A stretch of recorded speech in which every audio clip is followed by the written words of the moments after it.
Existe uma conversa que os colecionadores de rifles militares excedentes evitam ter. E ela envolve números. Não os números de série gravados no metal, não as marcações de fábrica que tanto valorizam, mas os números que os governos registraram em documentos de aquisição há décadas. Quando esses números originais são colocados lado a lado com os preços que o mercado pratica hoje, algo curioso aparece. Alguns desses rifles foram vendidos pelo governo por valores tão baixos que parecem erro de impressão. E o mercado ainda não corrigiu completamente essa distorção. Antes de 2027, quem entender esse mecanismo vai estar muito melhor posicionado do que quem continua avaliando rifles excedentes apenas pela aparência. A lição central aqui é simples, mas raramente praticada. O valor real de um objeto não está no que ele parece, mas no padrão ao qual ele foi construído. Governos militares não compravam rifles por estética. Compravam por especificações técnicas escritas em contratos, com tolerâncias documentadas, com padrões metalúrgicos definidos, com critérios de aceitação que as fábricas precisavam cumprir antes de receber pagamento. Quando um governo exigia um determinado nível de precisão de usinagem, esse nível ficava registrado.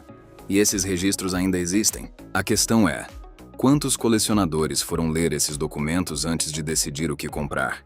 O primeiro rifle dessa análise é o Mauser M48 iugoslavo. No final dos anos 40, os engenheiros de armamentos da Iugoslávia receberam um mandato muito específico. O novo rifle precisava ser fabricado inteiramente dentro da infraestrutura industrial doméstica, com dependência mínima de ferramentas estrangeiras, mas mantendo tolerâncias precisas o suficiente para funcionar como arma militar de reserva por décadas.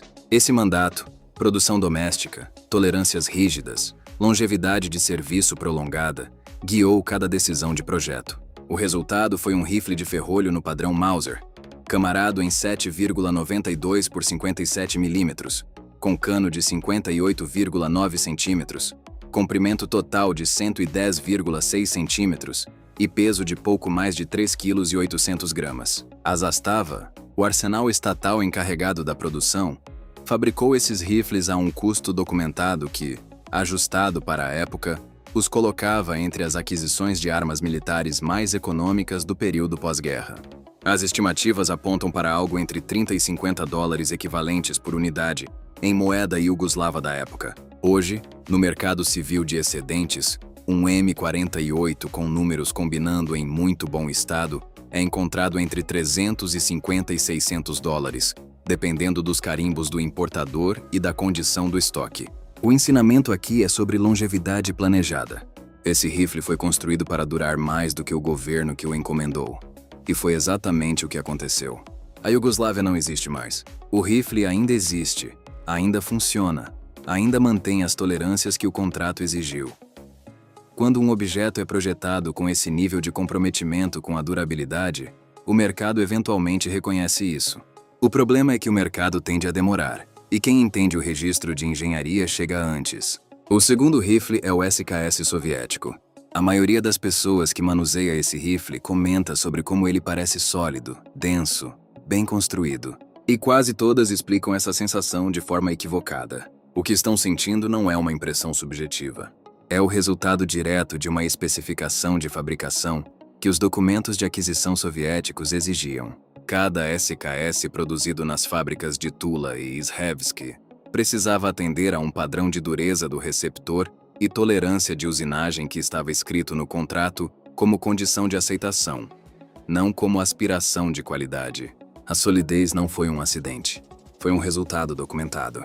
O SKS entrou em serviço soviético em 1945, camarado em 7,62 por 39 mm. O mesmo cartucho para o qual toda a infraestrutura logística soviética já estava orientada. Cano de 52 centímetros. Comprimento total de 102 centímetros. Peso de aproximadamente 3,8 kg, com carregador fixo de 10 cartuchos e baioneta dobrável integrada. Os arsenais soviéticos produziram esses rifles a custos internos, documentados equivalentes a algo entre 35 e 55 dólares por unidade durante os anos de pico de produção. Hoje, um exemplar chinês ou soviético com números combinando em bom estado circula no mercado civil entre 400 e 750 dólares. A lição com o SKS é sobre janelas de oportunidade. A disponibilidade de importação desse rifle tem se tornado consistentemente mais restrita. O limite inferior daquela faixa de preço já é histórico. Quem acompanha o padrão regulatório de importações entende que o preço de entrada nesse mercado não vai voltar para onde estava. Reconhecer quando uma janela está se fechando é uma habilidade que separa colecionadores estratégicos de colecionadores reativos. O terceiro rifle é o Lee Enfield número 4 Mark I britânico. Existe um mal-entendido persistente sobre a característica mais famosa desse rifle. O estoque em 2 peças não foi um atalho barato de tempo de guerra. Foi uma solução de engenharia deliberada para um problema logístico muito real. A Grã-Bretanha precisava de um rifle que múltiplas fábricas pudessem produzir simultaneamente, mesmo com capacidade limitada de trabalho em madeira, sem sacrificar a consistência de assentamento ou a precisão em combate. O design de estoque dividido resolveu exatamente esse problema, e os testes britânicos validaram a solução antes da adoção oficial. O número 4, Mark I, entrou em serviço em 1941, camarado em .303 British, com cano de 64 centímetros, comprimento total de 113 centímetros e peso em torno de 4 kg e 100 gramas.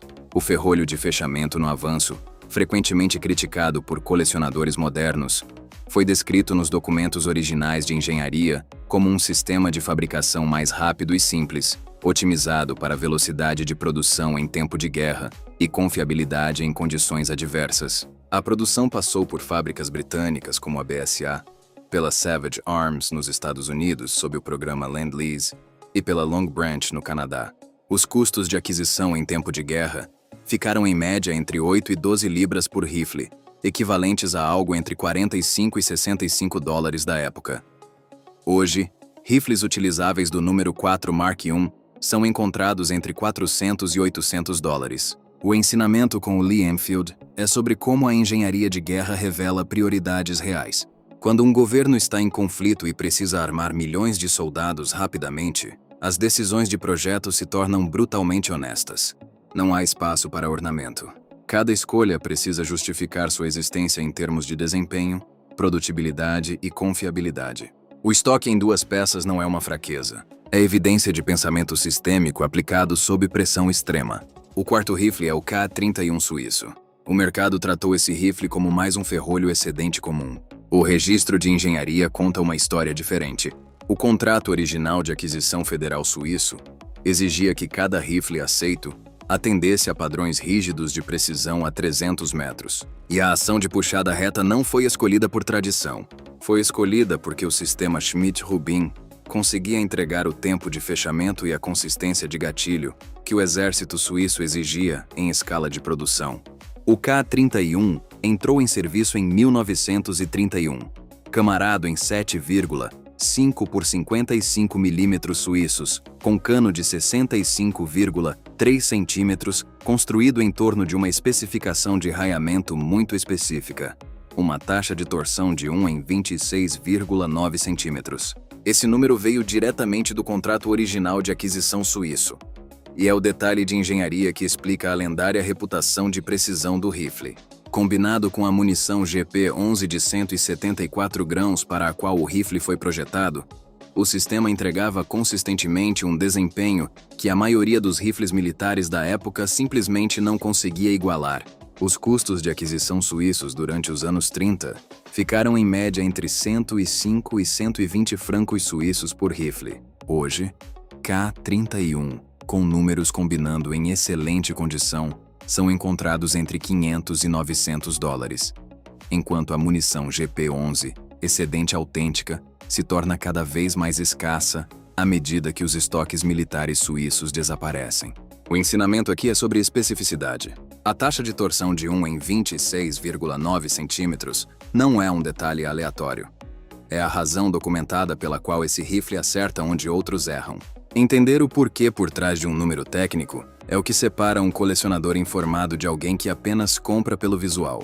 O quinto rifle é o Mauser M96 sueco.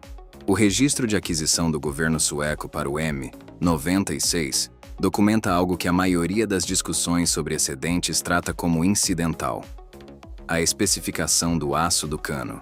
A Carl Gustav Stads Gewehrfactorie produziu canos do M96, seguindo um padrão metalúrgico documentado que exigia uma composição específica de aço cromo-níquel, uma liga de qualidade superior à que a maioria dos contratos militares contemporâneos exigia. E os arquivos de aquisição mostram que isso foi uma decisão deliberada de custo, não um padrão adotado por acidente. A Suécia pagou mais por unidade por um cano melhor, de forma intencional, por escrito.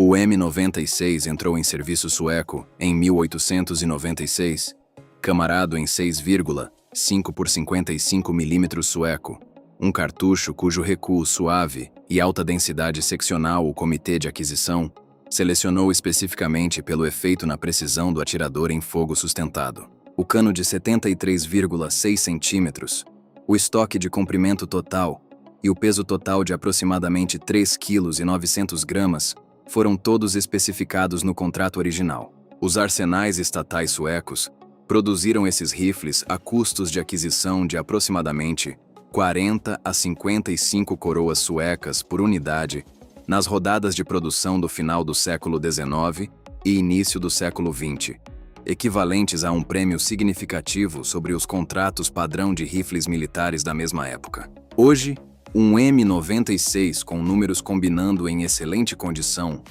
e os exemplares suecos tendem para excelente por causa das condições de armazenamento e manutenção que o exército sueco mantinha, circula no mercado civil entre 700 e 1.200 dólares.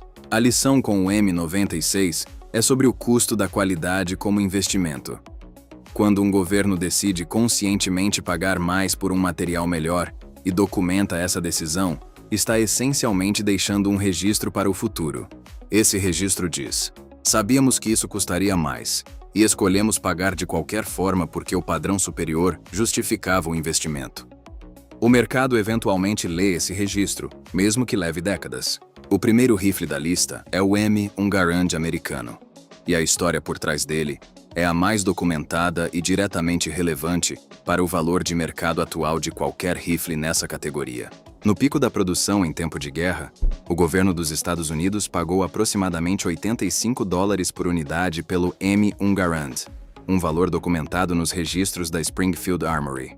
Mas esse número refletia a escala de fabricação, não simplicidade. John Garand passou quase 18 anos refinando o sistema de ação a gás e alimentação por clipe em bloco do rifle antes da aceitação militar. O objetivo era específico: um rifle de infantaria semiautomático confiável, capaz de fogo preciso e sustentado, que os soldados pudessem manter em campo sem suporte de armaria.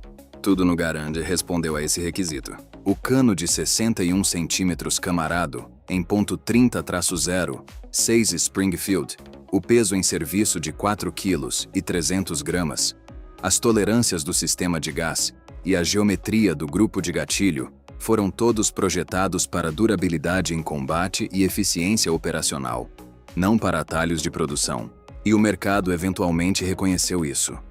O que o governo adquiriu por 85 dólares é hoje avaliado entre 800 e 1.600 dólares para exemplares, em condição combinando, com rifles documentados pelo Civilian Marksmanship Program, atingindo valores ainda maiores por causa de sua procedência verificada. Esse salto não é apenas inflação.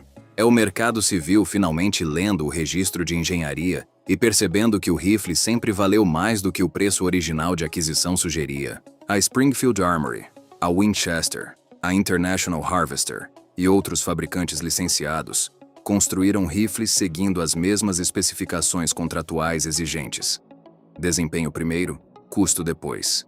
O resultado se tornou um dos rifles militares mais respeitados já utilizados em combate. O ensinamento final com o Garand é sobre reconhecimento tardio. O mercado raramente precifica corretamente um objeto no momento em que ele é criado. A precificação correta vem quando há evidência suficiente acumulada para que o valor seja inegável. Com o Garand, essa evidência foi construída em campos de batalha em 3 continentes ao longo de décadas. 6 rifles. 6 custos de aquisição originais de um lado da equação. 6 realidades de mercado do outro. E a distância entre esses 2 números em cada um dos rifles dessa lista conta a mesma história que os engenheiros sabiam desde o princípio. Quando um governo compra algo construído seguindo um padrão real, O mercado eventualmente precifica isso corretamente. Só que leva mais tempo do que o escritório de aquisição esperava. A janela para ter essa conversa nos preços atuais não vai permanecer aberta indefinidamente.